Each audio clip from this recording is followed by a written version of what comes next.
అమ్మా భవాని లోకాల నేలే ఓంకార రూపమమ్మా తల్లి నీ మహిమల్ని చూపవమ్మా.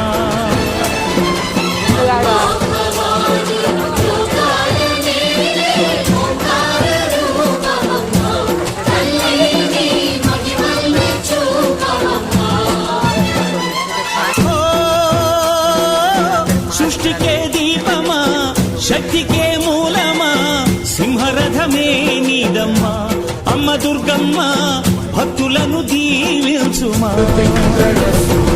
అమ్మా భవాని లోకాల నేలే ఓంకార రూపమమ్మా తల్లి నీ మహిమల్ని. ముందుగా అందరికి మహాశివరాత్రి. మేమైతే ఎప్పుడు చెన్ను గంగ పోయేది, ఈసారి మాత్రం మంచిగా గంగ వచ్చినాం. సో మీలో ఏదో గంగ పోయి ఉంటారు, ఆ గంగ పోయి మాత్రం ఖచ్చితంగా కావాలి. So bye friends.